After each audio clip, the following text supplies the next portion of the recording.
Assalamualaikum warahmatullahi wabarakatuh. Selamat datang kembali di channel Tangga Darurat. Dan tentunya masih bersama saya Mas Darwin, yang akan melanjutkan cerita sebelumnya yang ditulis oleh Widya Yasmin yang berjudul Ibu Mertua Luar Biasa.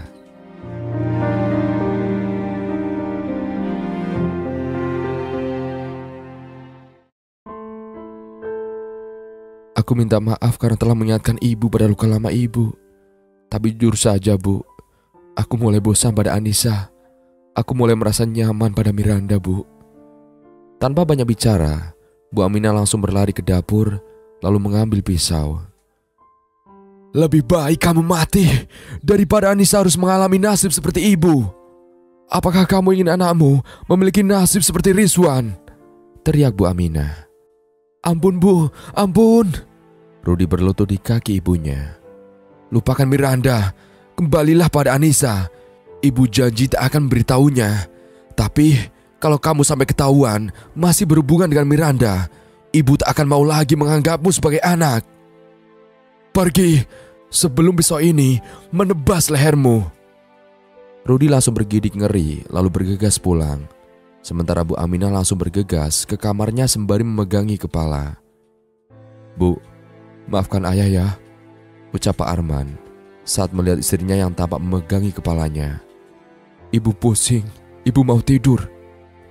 Sementara itu, Rudi telah tiba di rumahnya dengan wajah lesu. Mas sudah pulang? Kok telat? Tanya Anissa sembari meraih tangannya lalu menciumnya. Tadi lembur. Oh, Mas mau makan?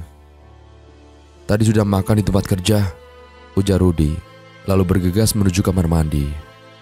Beberapa saat kemudian, setelah selesai mandi, Anissa langsung menyodorkan celana beserta kaos bahkan celana dalam untuk Rudi. Sengaja aku ambilkan biar Mas gak ngacak-ngacak lagi Mas, ujar Anissa. Oh, makasih. Rudi langsung mengenakan pakaian, sementara Anissa langsung bergegas menuju dapur untuk makan. Kamu jam segini masih makan aja, pantesan pipimu makin cabai gitu. Akhir-akhir ini aku sering merasa lapar Mas. Mungkin karena terus menyusui, apalagi kalau malam. Emang kamu gak takut gendut? Kan yang penting anak kita tercukupi gizinya. Itu yang sering ibu katakan. Budi mendengus kesal, lalu segera bergegas ke kamar. Setelah selesai makan, Anissa melihat dirinya di cermin. Ia tak merasa dirinya gemuk. Ia lalu meraih timbangan, lalu segera menimbang berat badannya. Masih tetap 48 kok, gumamnya, lalu bergegas menuju kamarnya. Ia sangat bingung mengapa suaminya bilang ia gemukan, padahal selama beberapa malam ia sama sekali tak tidur, sehingga pipinya terlihat tirus dan wajahnya tampak pucat pasi. Sementara itu, Rudi mulai memejamkan matanya. Ia terus membayangkan wajah Miranda yang menurutnya sangat menawan, meski ia tahu bahwa Miranda masih bersuami, bahkan memiliki 2 orang anak. Tiba-tiba, ia menoleh ke arah bayinya yang baru berusia seminggu. Ia teringat tentang kisah pilu ibunya. Ia tak ingin anaknya mengalami kepedihan yang dialami abangnya, Rizwan dan Randy. Nisa, maafkan Mas ya. Anissa langsung tersenyum mendengar ucapan suaminya tanpa bertanya lebih lanjut tentang alasan ucapan maaf tersebut. Maaf, karena selama ini Mas selalu egois dan tak pernah membantu kesulitanmu. Iya Mas. Anissa mengangguk sembari tersenyum. Ia sangat senang karena akhirnya Allah mengabulkan doanya selama ini. Keesokan paginya, Rudi bangun lebih awal. Ia langsung mencuci piring, bahkan mencuci pakaian. Makasih loh Mas, ujar Anissa saat melihat suaminya menjemur pakaian. Ia benar-benar tak menyangka suaminya akan berubah secepat itu. Sama-sama. Sekarang bisa kan bikinin aku sarapan? Anissa mengangguk lalu bergegas menuju dapur. Beberapa saat kemudian, Anissa menghidangkan nasi goreng sambal terasi beserta telur dadar dan irisan mentimun juga tomat. Rudi segera meraih nasi goreng buatan istrinya lalu segera melahapnya. Enak gak Mas? Aku tadi gak nyobain, soalnya pasti pedes. Masih enakan buatan ibuku, saut Rudi tanpa memperdulikan perasaan istri. Jangan dibandingkan dengan masakan ibu loh mas. Soalnya masakan ibu kan yang paling enak. Dalam hatinya, Rudi mengakui bahwa masakan istrinya itu sangat enak, tapi ia merasa gengsi untuk memujinya.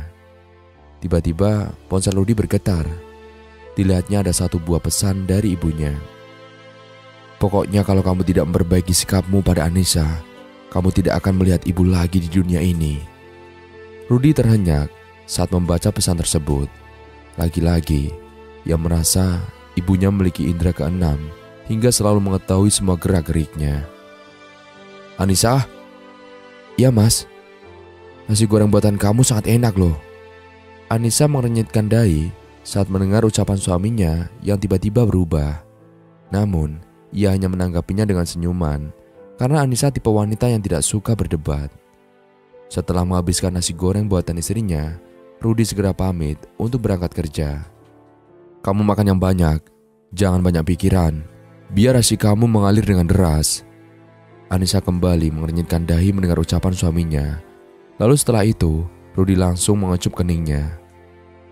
Ini uang buat kamu, buat jajan atau beli skincare, terserah, ujar Rudi, sembari memberikan 5 lembar uang berwarna merah.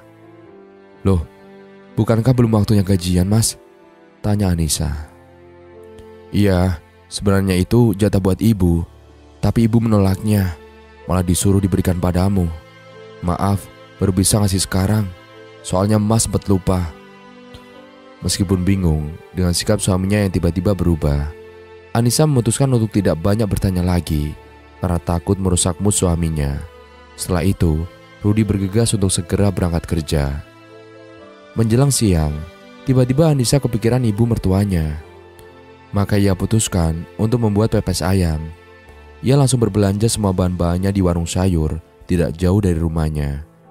Dan beberapa saat kemudian, setelah pepesnya matang, Anissa segera bersiap lalu membawa anaknya menuju rumah ibu mertuanya sembari membawa pepes ayam. Setibanya di sana, Anissa langsung terhenyak saat melihat Miranda yang tengah berbincang dengan ibu mertuanya di kursi teras. Ambil balik perhiasan mas itu, saya nggak suka, ujar Bu Aminah pada Miranda. Wanita bertubuh jenjang itu mencoba bersabar. Padahal tadi pagi ia bela-belain menanyakan alamat rumah Bu Aminah pada Rudi karena ia ingin mengambil hatinya dengan memberikan perhiasan emas. Saya ikhlas kok tante, ini untuk pertemanan. Gak mau saya berteman sama kamu, teman saya sudah banyak. Tante sukanya yang model gimana? Nanti saya akan bawakan. Atau tante mau pilih sendiri di toko emasnya? Ngeyel banget sih kamu. Saya bilang saya gak suka perhiasan emas, bentak Bu Aminah hingga membuat Miranda terhenyak. Assalamualaikum, ujar Anissa yang baru saja tiba. Bu Aminah dan Miranda langsung terhenyak saat melihat kedatangannya. Aduh, menantu kesayangan ibu datang. Sini jauhkan nenek. Ayo ganteng, ujar Bu Aminah sembari menggendong bayi mungil dari pangkuan Anissa. Miranda, kamu kok ada di sini? Tanya Anissa yang tampak kebingungan. Kamu kok kenal dia, Nis? Dia itu maksa ibu buat beli kalung emas itu. Loh, kamu sekarang jualan perhiasan, Mir? Iya. Ibu suka nggak sama kalung emasnya? Nanti biar aku belikan buat ibu, ujar Anissa. Nggak mau ibu, modelnya jelek banget. Lagian ibu nggak suka perhiasan emas. Miranda ini sahabat aku waktu SMA, Bu. Suaminya itu pengusaha yang lumayan sukses, tapi dia masih sempat-sempatnya jualan emas. Rajinnya dia. Kalau gitu aku pamit dulu ya, Nis. Miranda tampak kehilangan muka saat Anissa berniat menyanjungnya karena rahasianya yang masih memiliki suami ketahuan oleh Bu Aminah. Loh, kenapa kau buru-buru? Aku kangen loh sama kamu. Sudah lama gak ngobrol-ngobrol. Oh, jadi dia masih punya suami. Kau punya suami masih aja cari mangsa. Miranda semakin tak tahan saat Bu Aminah terus menyindirnya. Iya, semalam ibu gak sengaja lihat dia lagi godain suami orang. Saya pamit dulu ya, ujar Miranda lalu bergegas pergi tanpa memperdulikan ucapan Bu Aminah. Mungkin ibu salah lihat kali. Soalnya suaminya itu ganteng banget dan sudah mapan. Jadi dia gak mungkin selingkuh, ujar Anissa. Gantengan mana sama Mas Rudi? Gantengan Mas Rudi dong. Kamu kenal sama suaminya? Suaminya itu Ferdi, sahabat Mas Rudi waktu SMA. Bu Aminah tampak kesal saat mengetahui bahwa Rudi sangat mengenal suami Miranda. Mulutnya terasa gatal karena ingin mengomeli putranya. Sebenarnya tadi ia juga ingin mengomeli Miranda yang kegatelan menggoda Rudi. Padahal dirinya bersahabat dengan Anissa. Namun Bu Aminah mencoba menahan semua rasa itu karena tak mau membuat menantunya mengetahui kelakuan anak lelakinya. Ya sudah, jangan bahas mereka lagi. Kamu bawa apa itu? Bu Aminah mengalihkan pembicaraan. Ini Bu, pepes ayam buat ibu. Ya ampun, kamu memang menantu terbaik. Semalam ibu lagi pengen pepes ayam. Tiba-tiba kamu datang bawa pepes ayam. Anissa tersenyum mendengar ucapan ibu mertuanya yang selalu menghargai apapun pemberiannya. Setelah itu, Bu Aminah menidurkan cucunya di kamarnya. Sekarang tidurnya udah mulai lelap ya dia? Iya Bu, alhamdulillah. Sekarang aku juga udah bisa tidur malam. Setelah itu, Anissa bergegas ke dapur untuk mengambil piring. Bawa apa itu Nisa? Tanya Pak Arman. Pepes ayam. Ayo kita makan bareng ayah. Boleh juga, sudah lama yang gak makan pepes ayam. Bu Aminah, Pak Arman dan Anissa makan pepes ayam dengan lahapnya. Sementara Reta masih di kampus, sedangkan Risa sekolah. Enak banget ya masakan menantu kita, puji Bu Aminah. Soal masakan, ayah akui kamu memang jago. Pak Arman mulai memuji Anissa. Terima kasih ayah, ibu, ujar Anissa sembari menatap kedua mertuanya dengan tatapan nanar. Sebenarnya ia ingin tinggal serumah dengan kedua mertuanya itu. Ia ingin berbakti kepada mereka karena kini ia sudah tidak memiliki orang tua. Namun Bu Aminah langsung menyarankan mereka untuk mengontrak dari awal Anissa dan Rudi menikah karena berharap anak mantunya itu bisa mandiri, terlebih agar anak lelakinya lebih bertanggung jawab pada istrinya. Kenapa mata kamu berkaca-kaca gitu Nis? Tanya Bu Aminah. Nisa cuma ingat kedua orang tua Nisa. Mereka sangat menyukai pepes ayam. Kamu jangan sedih lagi ya. Sekarang kan kamu sudah jadi orang tua kamu, ujar Bu Aminah. Setelah selesai makan, bayi Anissa menangis. Anissa langsung bergegas menyusuinya. Kita ngobrol di teras yuk, sambil jaga warung, aja Bu Aminah setelah Anissa selesai menyusui anaknya. Anissa mengangguk, lalu bergegas mengikuti ibu mertuanya ke teras. Di depan teras itu, tumbuh pohon mangga dan pohon rambutan yang rindang, sehingga suasana menjadi sejuk. Saat tengah asik mengobrol, tiba-tiba seorang tetangga bernama Bu Lisna mampir ke rumah itu. Tumben Bu Aminah ada teman ngobrol, ucapnya. Iya Bu, perkenalkan, saya Anissa, istri Mas Rudi. Anissa mencium tangan wanita bertubuh gempal itu. Bu Lisna langsung duduk di sebuah kursi yang terbuat dari rotan di samping Bu Aminah dan Anissa, padahal tak ada yang menawarinya untuk mampir. Oh, jadi Bu Aminah sering mengantarkan makanan ke rumah kamu? Iya Bu, ibu mertua saya memang yang terbaik, jawab Anissa. Harusnya kamu tinggal di sini biar bisa bantu-bantu mertuamu. Apaan sih Bu Lisna? Rempong banget sama hidup orang, Bu Aminah menyahut. Kalau mantu saya Bu, bangun jam 3, ngerjain semua pekerjaan rumah, terus masak buat jualan nasi uduk, pulang jualan langsung nyetrika, nyikat kamar mandi, dan lanjut ngepel. Bosen deh, Bu Lisna tiap ketemu ngomongnya itu mulu, ujar Bu Aminah. Semua gaji anak saya itu diberikan pada saya, terus penghasilan si Neti yang jualan nasi uduk juga setengahnya diberikan pada saya. Bu Lisna terus menerocos pada Bu Aminah, dan Anissa sudah mulai muak mendengar ucapannya. Bangga banget dengan kezoliman, celutuk Bu Aminah. Kasihannya menantu ibu. Alhamdulillah ya Allah, saya diberikan ibu mertua yang sangat baik, Anissa menyahut. Saya bukan zolim, tapi saya pintar didik mantu. Rencananya sih, si Agus mau saya suruh nyari istri lagi yang bisa nyari duit, biar setoran saya nambah. Pergi sana Bu, saya gatal pengen jahit mulut Bu Lisna. Bu Aminah langsung mengusirnya. Lihat deh, ini kalung dan gelang emas dari menantu saya yang lainnya. Bu Lisna terus pamer padahal Bu Amirah sudah mengusirnya. Cepetan pergi, teriak Bu Aminah. Setelah wanita bertubuh gembal itu pergi, Bu Aminah dan Anissa langsung menghela nafas. Ngeri, deket-deket sama orang gitu. Takut ketularan gak waras, ujar Bu Aminah. Anissa hanya tersenyum mendengar ucapan ibu mertuanya. Ia semakin merasa bersyukur karena diberikan mertua yang sangat baik. Kasihan sekali menantunya. Itu loh yang jualan nasi uduk di simpang jalan itu, ujar Bu Aminah. Anissa terdiam saat mendengar ucapan mertuanya. Ia pernah beberapa kali melewati wanita penjual nasi uduk di samping jalan tersebut. Setiap kali melewatinya, Anissa selalu melihat penjual nasi uduk itu bermata sembab seperti habis menangis. Bu, Nisa mau pulang dulu ya. Ayo, ibu antar ke depan nyari ojek atau becak. Anissa mengangguk. Ayah, titip warung bentar ya, teriak Bu Aminah. Iya, Pak Aman menyahut. Bu, jam segini nasi uduknya masih ada nggak ya? Tanya Anissa. Kayaknya ada Nis, ayo ibu antar. Beberapa saat kemudian mereka melihat tukang becak.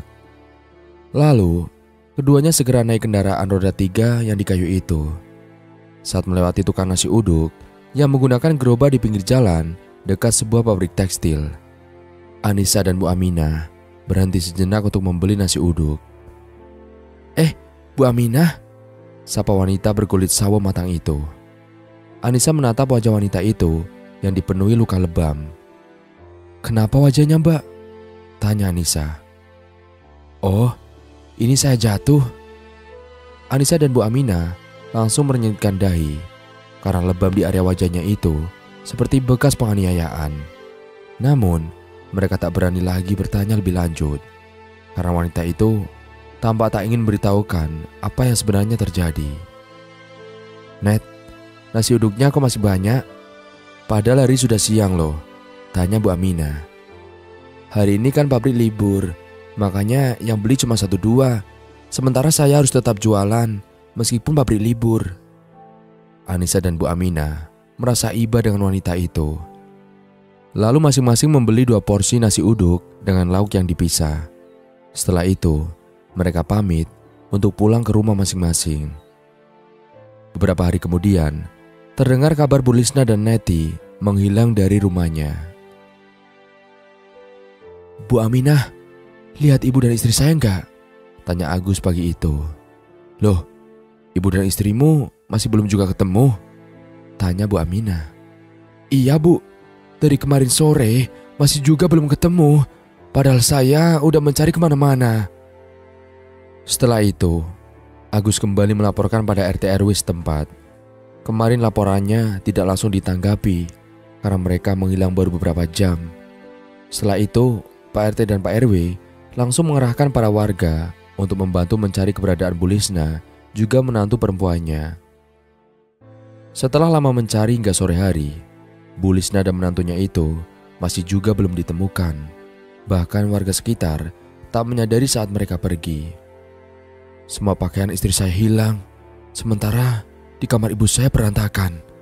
Tempat perhiasannya hilang, lalu celengannya pecah, ujar Agus. Dari penuturan laki berusia 30 tahun itu, Pak RT dan para warga menyimpulkan bahwa Neti kabur, tapi sebelumnya ia menghilangkan Bu Lisna terlebih dahulu. Tiba-tiba seorang lelaki berlari terbirit-birit dengan wajah ketakutan. Hei, kamu kenapa? Tanya Pak RT. Tadi saya melewati area pemakaman angker, lalu saya mendengar suara teriakan minta tolong. Ya, saya langsung kabur aja, ujar lelaki itu dengan nafas ngos-ngosan. Area pemakaman angker yang dimaksud adalah area pemakaman keluarga berkewarganegaraan Belanda yang telah lama terbengkalai. Menurut keterangan warga, di tempat itu sering ditemukan penampakan wanita berwajah Belanda yang sedang menangis di atas kuburan.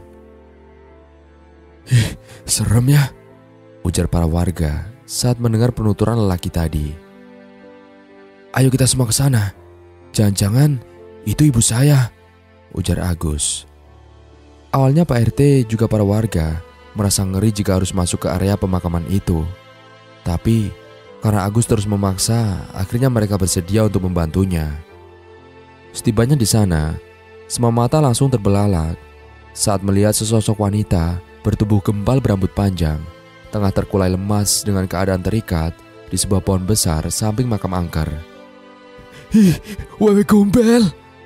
teriak para warga yang langsung melompat ketakutan.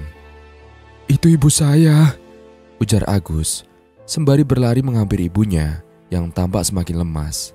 Agus langsung melepaskan ikatan ibunya. "Agus, akhirnya kamu datang," ujarnya dengan suara yang parau karena selama sehari semalam terus berteriak minta tolong. Setelah itu, Agus dibantu para warga langsung membawa ibunya pulang. Setibanya di rumah, Bu Lisna mengaku bahwa semua itu perbuatan menantunya Neti. "Bagaimana caranya Neti menculik Bu Lisna? Sementara Bu Lisna kan gemuk banget. Sementara si Neti kan kurus," tanya Bu Aminah yang tak percaya dengan penuturan Bu Lisna. "Kemarin sore dia bilang menemukan karung berisi uang di makam angker, tapi dia gak berani ngambil sendirian. Makanya dia ngajak saya. Tapi setibanya di makam itu, saya langsung dibekap dengan sabut tangan beraroma obat bius. Saat sadar, saya sudah diikat di pohon." Bu Lisna menceritakan apa yang terjadi padanya sembari berlinang air mata. "Makanya Bu, jadi orang jangan tamak, kena batunya kan?" Bu Aminah emang benar-benar gak ada empatinya. Selama 1 hari 1 malam, saya diikat di kuburan angker. Gak makan, gak minum. Saya teriak-teriak sampai suara serak. Malahan saya sampai ngompol di celana karena melihat penampakan yang menyeramkan. Beberapa di antara mereka langsung merasa iba dan bergidik ngeri saat mendengar penuturan Bu Lisna. "Saya bukan gak punya empati, tapi si Neti itu menantu yang sangat baik, penurut dan juga pendiam. Dia sampai tega melakukan itu karena terlalu tertekan sama suaminya juga Bu Lisna," ujar Bu Aminah. "Menantu zolim dia itu, jangan dibela," para tetangga menyahut.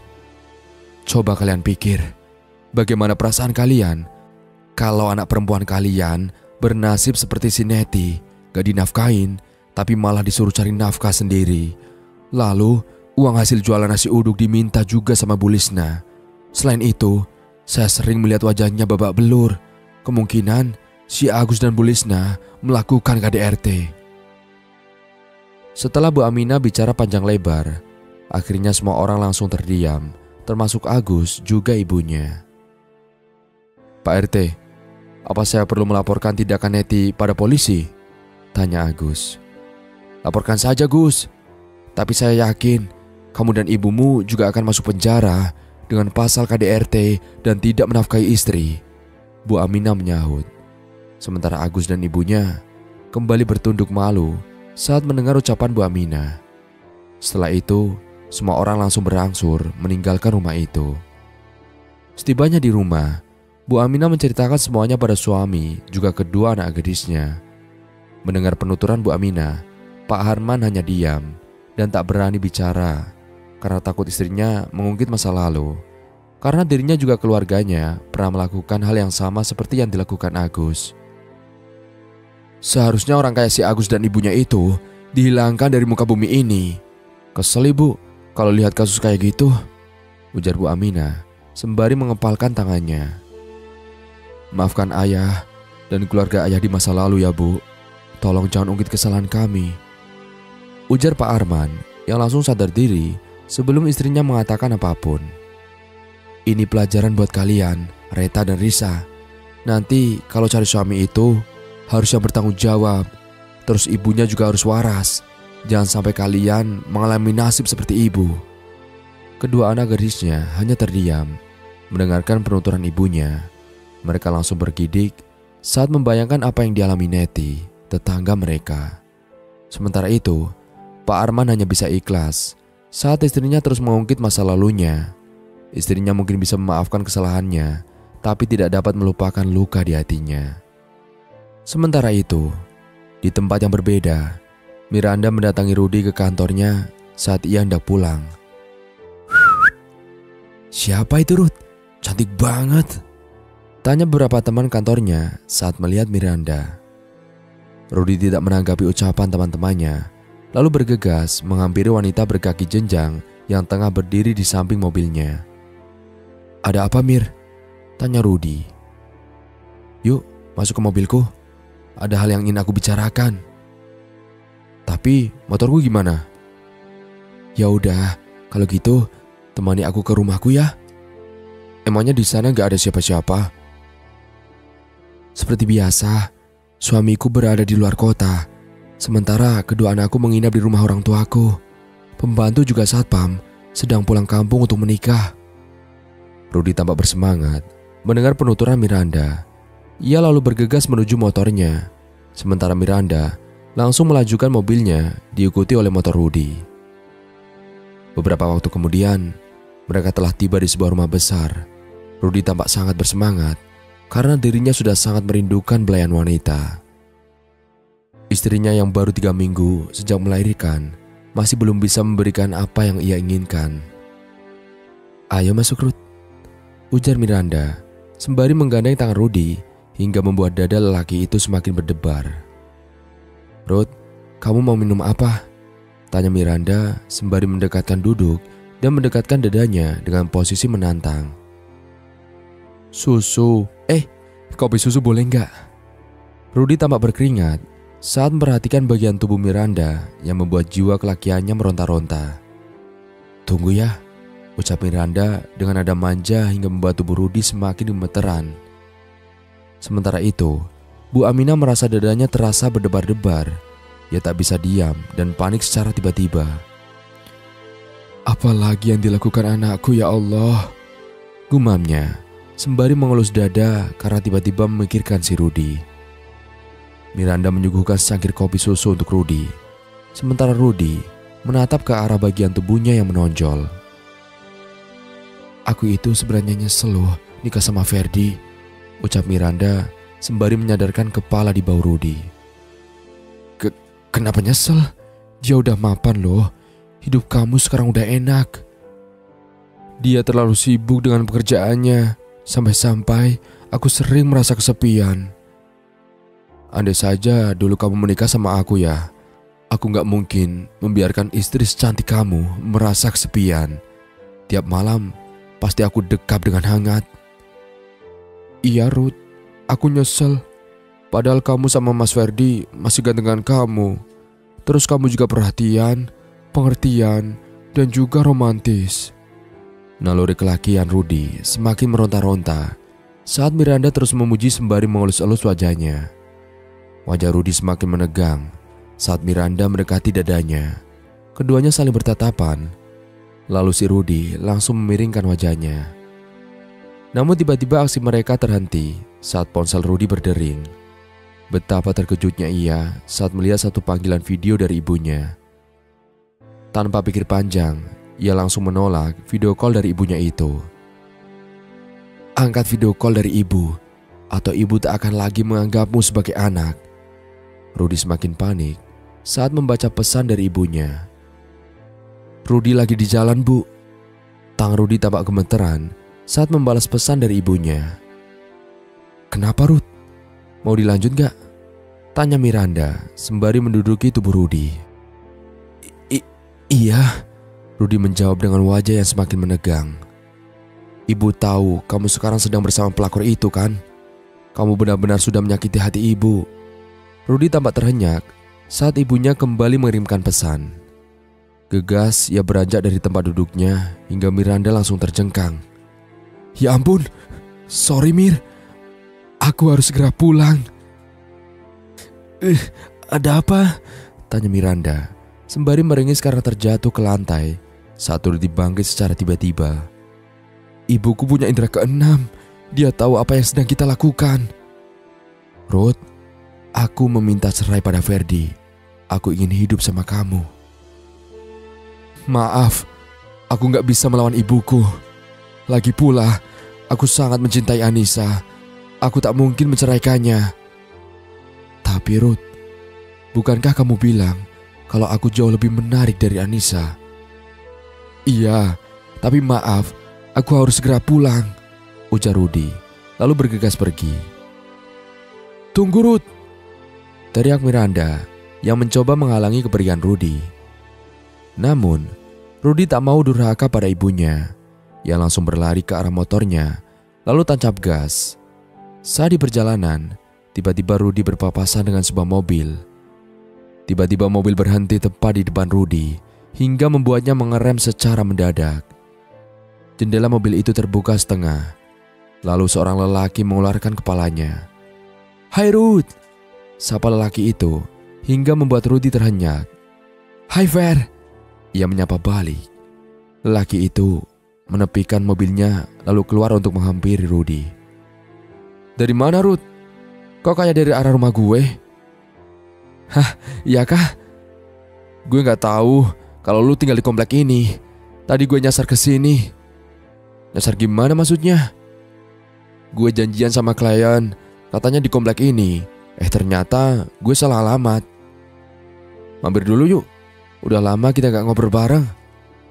"Sorry banget, tapi gue harus segera cabut nih." "Oh, oke deh, hati-hati ya."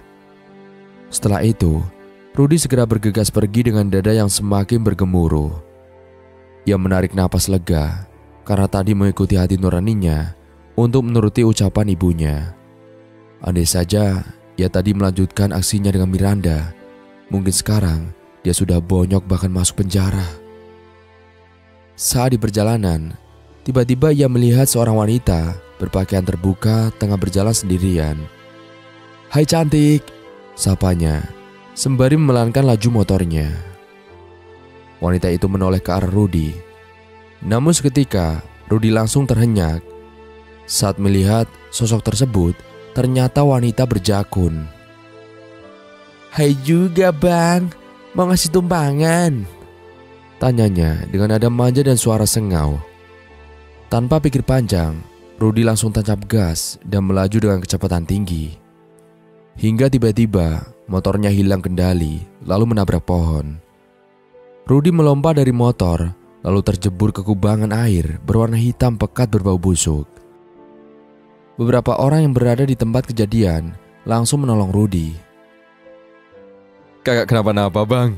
Ya Allah, malam-malam malah mandi air got." Mereka menolong Rudy sembari menahan tawa. Sementara Rudy tak banyak bicara karena menahan malu. Setelah mengucapkan terima kasih, ia segera bergegas pulang. "Loh, apa yang terjadi?" tanya Anissa saat melihat suaminya yang basah kuyup dan berbau got.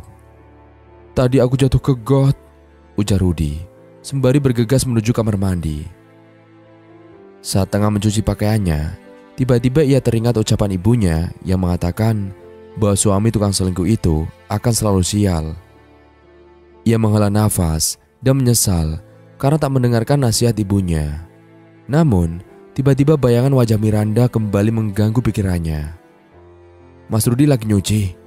Biar aku aja mas," ucap Anissa. "Gak apa-apa, biar aku aja," Rudy menyahut. "Mas, mandinya pakai air panas ya. Ini aku lagi masakin," ucap Anissa. Tiba-tiba Rudy termenung dengan sikap istrinya yang begitu baik, padahal ia selalu bersikap kasar padanya. Beberapa saat kemudian, setelah selesai mencuci pakaian dan mandi air hangat, Rudy bergegas menuju kamar lalu meraih pakaian yang sudah disiapkan istrinya. "Kamu gak apa-apa mas? Ada yang luka gak?" tanya Anissa. "Ada sih, memar-memar dikit, tapi gak apa-apa lah." "Mau aku pijitin gak?" "Gak perlu, kamu tidur aja," ujar Rudy.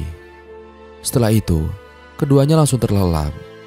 Keesokan harinya, pagi-pagi sekali, Rudy telah mandi dan berpakaian rapi. "Mau kemana kamu mas? Hari ini kan libur." "Ada urusan bentar," jawab Rudy. Sebenarnya Anissa sedih melihat sikap Rudy yang kini kurang perhatian padanya. Padahal sebelum melahirkan, Rudy sangat manis dan sangat perhatian.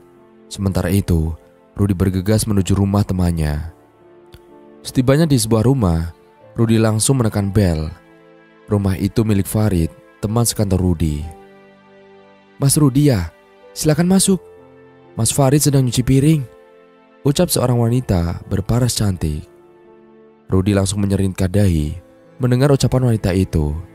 Ia tak menyangka kalau temannya ternyata tipe suami takut istri. "Hai Ruth," ucap seorang lelaki yang mengenakan kaos sedikit basah karena baru selesai mencuci piring. Tampak dua orang anak lelaki yang terus mengikutinya sembari memegangi ujung bajunya. "Papa, jadi kapan kita ke time zone?" Rangit seorang anak yang tampaknya berusia sekitar 5 tahunan. "Dede juga mau ikut." Anak yang tampaknya berusia 3 tahun langsung ikut merengek lalu duduk di pangkuan Farid. "Lagi sibuk kayaknya?" tanya Rudy yang mulai merasa tak enak. "Enggak juga kok. Gue kalau lagi libur emang gini, bantu-bantu kerjaan istri dan ngajak main anak-anak," saut Farid. "Mas, aku berangkat dulu ya," ujar istrinya yang tampak sudah rapi lalu mencium tangan suaminya. "Iya, hati-hati sayang." Rudy merenyitkan dahi saat istri Farid pergi begitu saja tanpa membawa kedua anaknya. "Istri lo mau kemana?" tanya Rudy. "Ke salon, Ruth." "Loh, terus anak-anak lo?" "Ya gue yang jaga." Dahi Rudy kembali mengkerut mendengar ucapan Farid. Konsep rumah tangga yang dilakukan Farid sama sekali tak sesuai yang diajarkan ayahnya. "Sebenarnya kedatangan gue kemari buat curhat. Gue mau minta pendapat lo," ujar Rudy. "Jagoan papa main dulu sebentar ya. Nanti kalau papa sudah selesai, kita ke time zone, oke?" "Oke, Pa." Farid membujuk kedua anaknya yang sejak tadi terus berkelayut di tangannya. Kedua anak laki itu mengangguk lalu bergegas meninggalkan papanya. "Boleh, apa yang mau lo ceritain?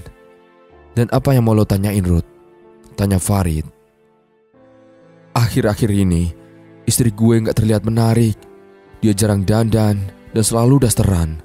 Tiap ketemu, pasti dia beraroma minyak telon.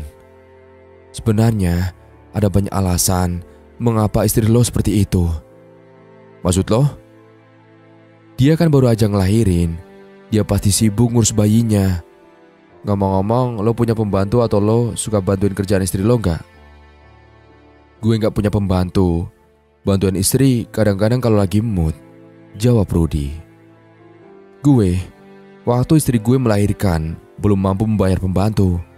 Jadi gue dan nyokap gue yang ngurus dia. Dan selama 2 minggu, dia benar-benar gak boleh mengerjakan apapun kecuali mengurus bayinya." "Wah, yang bener lo, Rit." "Iya, udah dibantu aja. Istri gue masih suka nangis loh. Katanya dia kesulitan menyusui, terus kesulitan ngurus bayi kami. Malah dia juga sempat demam karena tiap malam begadang. Padahal gue dan nyokap sering gantian ngurus bayi kami." Rudy terhenyak mendengar penuturan Farid karena ia membiarkan istrinya mengerjakan semuanya setelah melahirkan. "Gue jadi ingat kakak gue. Dia tinggal di rumah mertuanya. 2 minggu setelah melahirkan, dia dirawat di rumah sakit. Malah sampai baby blues. Usut punya usut, ternyata dia langsung mengerjakan semuanya sehari setelah melahirkan. Karena suami dan mertuanya sama sekali gak peka sama dia. Kan istri gue melahirkan normal, gak sesar." "Memangnya siapa yang bahas sesar? Justru wanita yang melahirkan secara normal harus istirahat total beberapa hari setelah melahirkan. Gimana sih lo? Kok gue jadi gemes ya ngobrol sama lo? Jadi inget kakak ipar gue yang sedang." "Santai bro, gue kan baru pertama kali punya anak. Jadi ya gue belum tahu banyak hal." "Jadi lo membiarkan istri lo mengerjakan semuanya setelah melahirkan?" tanya Farid. Rudy mengangguk. "Istri lo sakit gak? Demam gitu atau marah-marah dan uring-uringan? Nangis tanpa sebab atau gimana gitu?" "Istri gue fan-fan aja. Dia bisa mengerjakan semuanya. Dia sehat, dia selalu ceria, dia nggak pernah ngeluh. Fix, istri lo kemungkinan keturunan bidadari. Wah, parah sih kalau dia malah punya suami yang sedang kayak lo. Rudi sedikit termenung mendengar ucapan Farid. Namun, ia sering mendengar ucapan ayahnya yang mengatakan bahwa suami memiliki derajat lebih tinggi dibandingkan istri. Jadi, seorang istri memiliki kewajiban untuk mengabaikan hidupnya pada suami. Lo ngomong kayak gitu karena lo tipe suami yang takut istri kan? Gue lihat-lihat, lo kayak gak ada harga dirinya aja. Masa dia pergi ke salon, sementara anak-anak lo dibiarkan gitu aja? Gue melakukannya karena gue sayang sama istri gue. Lihat buktinya, istri gue cantik, muda dan menarik. Malah jauh lebih cantik dari sebelum kami menikah. Rudi terdiam, memikirkan ucapan Farid. Ia mengakui bahwa istri Farid kini sangat cantik. Padahal dulu setahunnya, wanita itu tampak sangat sederhana dan gak terlalu menarik. Istri lo hobi ke salon, ya pantas aja jadi cantik. Sebenarnya bukan hanya karena salon juga sih. Ada pepatah yang mengatakan bahwa istri yang bahagia itu aura kecantikannya terpancar. Setelah berbincang lumayan banyak, akhirnya Rudi mulai mengerti semua kesalahannya. Ia lalu segera pamit, terlebih karena kedua anak Farid terus merengek. Setibanya di rumah, Anissa tampak tengah menimang-nimang bayinya sembari berderai air mata. "Kamu kenapa, Nis?" tanya Rudi, hingga mengejutkan istrinya yang tengah menimang bayinya di teras rumah. Tampaknya sejak tadi, Anissa melamun hingga tak menyadari suara motor suaminya. "Aku gak enak badan, Mas. Kepalaku sakit banget. Sementara Bintang sejak tadi rewel dan gak mau menyusu." "Sini, biar Mas yang gendong Bintang. Kamu tidur aja. Ngomong-ngomong udah makan belum?" "Aku belum sempat masak, Mas. Soalnya Bintang terus rewel." Sementara itu, Bintang terus menangis saat digendong Rudi. Padahal sebelumnya ia sempat terlelap saat ditimang-timang oleh Anissa. "Bintang sayang, kamu pasti marah ya sama papa," ujar Rudi, sembari menimang-nimang bayinya dengan lembut. "Papa janji, mulai sekarang akan menjaga Bintang juga mama." Ajaibnya, seketika tangis bayinya mereda. Lalu bayi mungil itu langsung terlelap. Sementara Anissa hanya menatapnya sembari tersenyum saat Rudi mengatakan hal tersebut. Dan beberapa saat kemudian, setelah Bintang benar-benar terlelap, Rudi segera menidurkan bayinya lalu bergegas menuju dapur. Tampak dapur masih berantakan dan belum ada nasi maupun lauk. Padahal biasanya Anissa selalu gesit dalam pekerjaannya. Awalnya Rudi merasa kesal, tetapi ia mencoba mengikuti ucapan Farid. Ia langsung mencuci beras dan berniat untuk memasak nasi. Dan sampai di sini dulu ceritanya. Nantikan kelanjutan ceritanya di part berikutnya.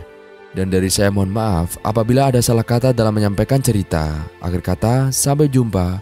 Wassalamualaikum warahmatullahi wabarakatuh.